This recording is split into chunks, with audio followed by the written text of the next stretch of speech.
আমার স্বামী একটি নতুন শহরে কাজ করতে যাওয়ার পর আমি আর আমার দেবর একাই বাড়িতে থাকতাম। স্বামী চলে যাওয়ার পর থেকে দেবর আমার প্রতি বিশেষ নজর দিতে শুরু করল।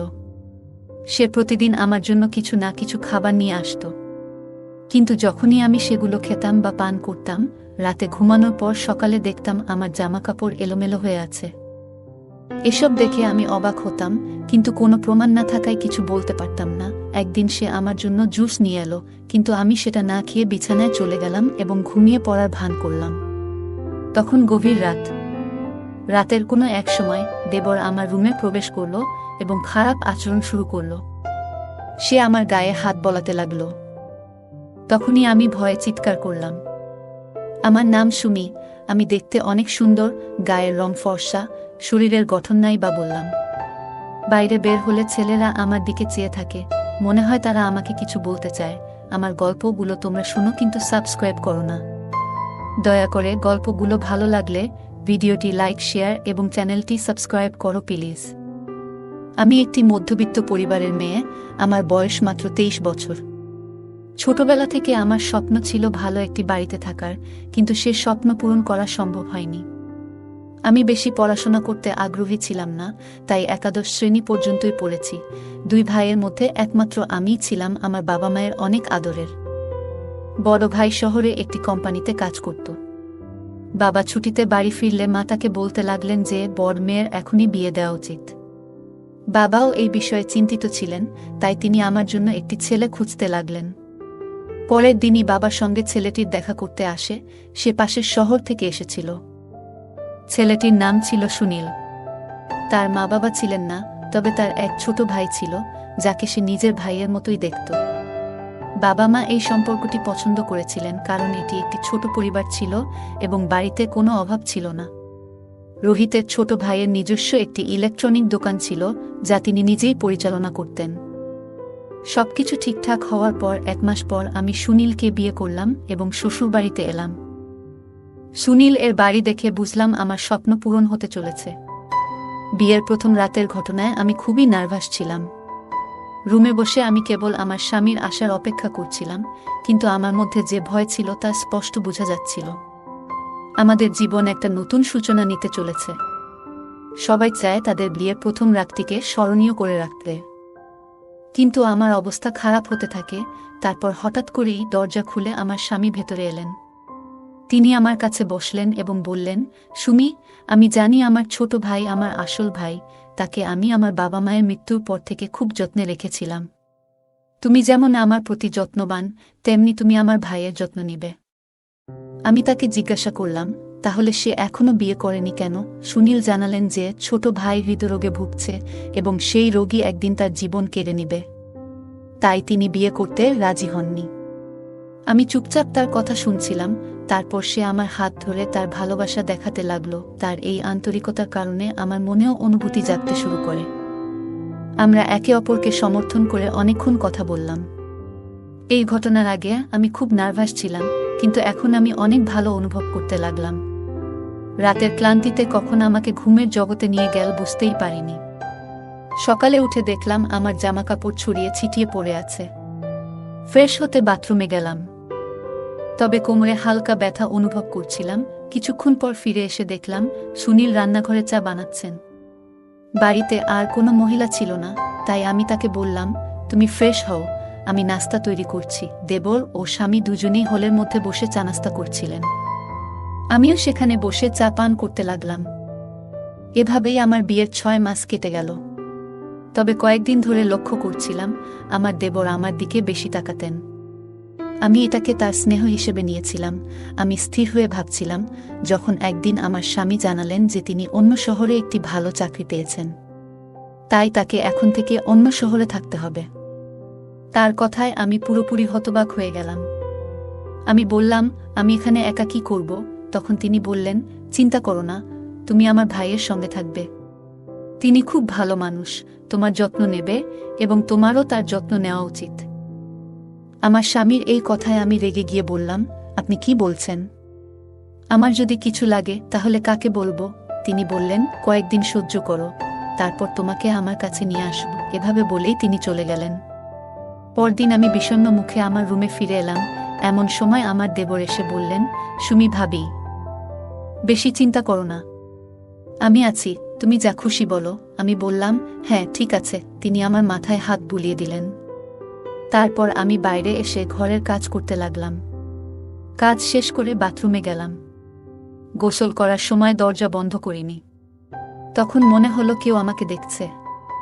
ভাবলাম এটা শুধু আমার মনের ভুল, কারণ বাড়িতে আমি একাই ছিলাম। কিছুক্ষণ পর গোসল সেরে রুমে গিয়ে পোশাক পরিবর্তন করছিলাম। সেই সময় আমি নিজেকে আয়নায় দেখছিলাম। আমাকে অনেক সুন্দর লাগছিল। এই অবস্থায় মনে হচ্ছিল যেন কেউ আমাকে গোপনে দেখছে, যদিও এর আগে কখনো এমন অনুভূতি হয়নি।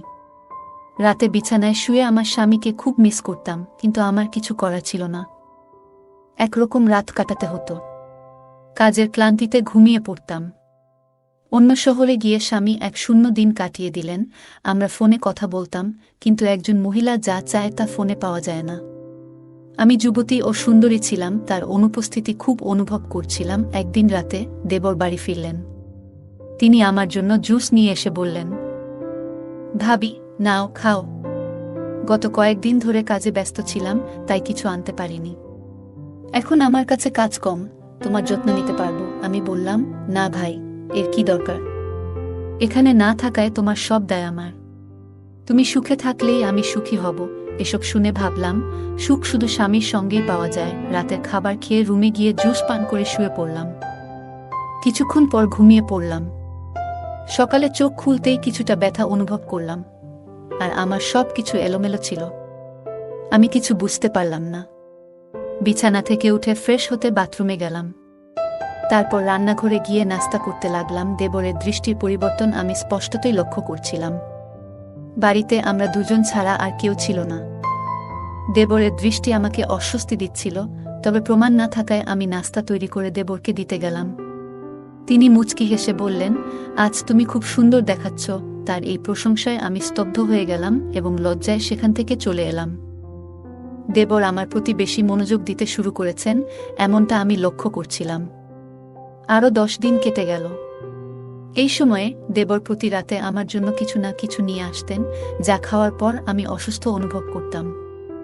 দেবর আমার খুব কাছে আসতে শুরু করেছেন এবং আমার সঙ্গে এমনভাবে মজা করতেন যা অস্বস্তিকর ইঙ্গিত বহন করত। আমার স্বামী একজন ভালো মনের মানুষ, তাই আমি এসব কথা তাকে বলতাম না, তবে তার দৃষ্টিতে একটা অদ্ভুত আকর্ষণ ছিল যা আমি স্পষ্ট বুঝতে পারছিলাম। আমি সুনীলকে খুব মিস করছিলাম।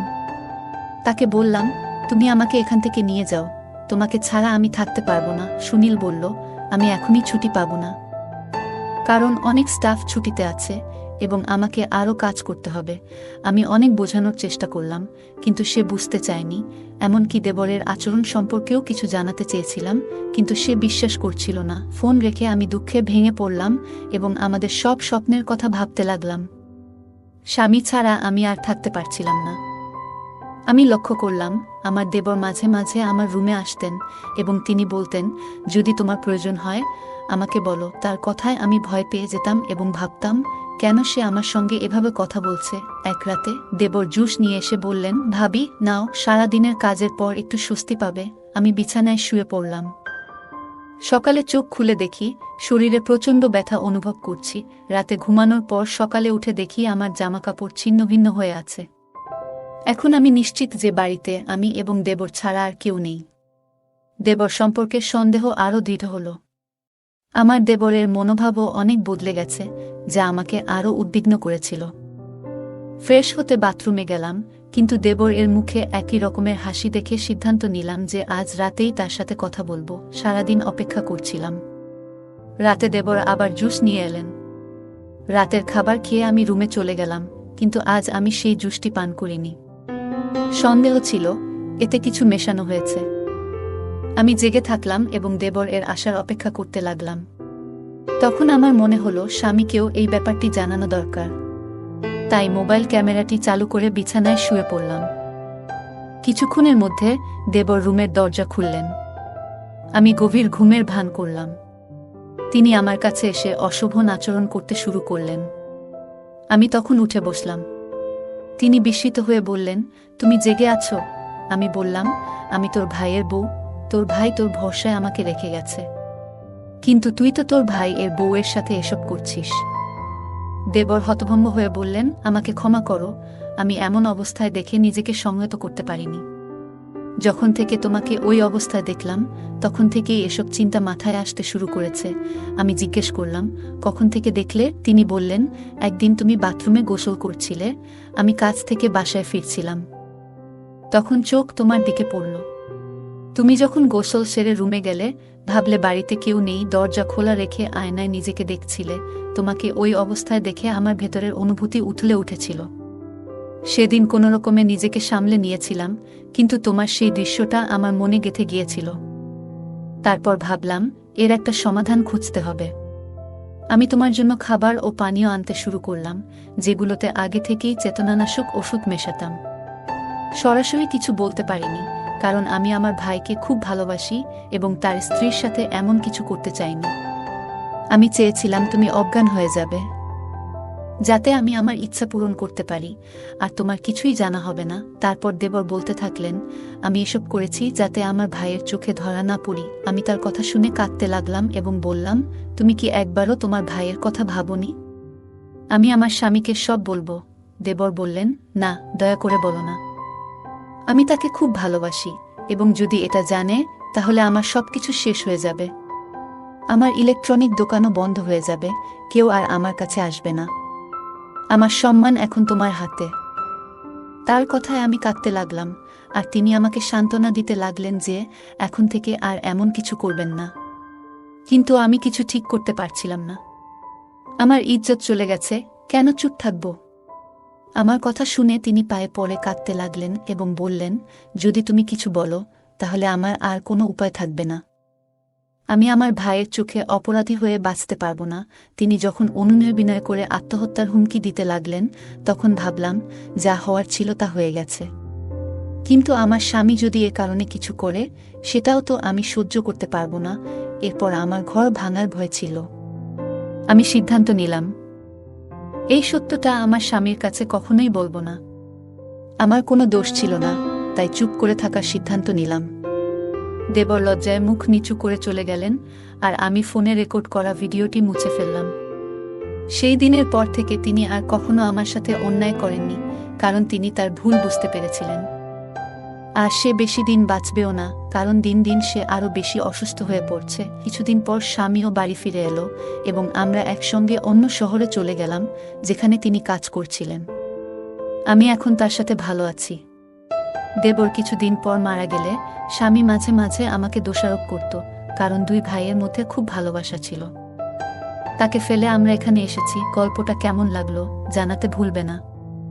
আরও মজার মজার রোমান্টিক গল্প শুনতে চাইলে ভিডিওটি লাইক, শেয়ার এবং চ্যানেলটি সাবস্ক্রাইব করতে এবং বেল আইকনটি ক্লিক করতে ভুলবে না। ধন্যবাদ।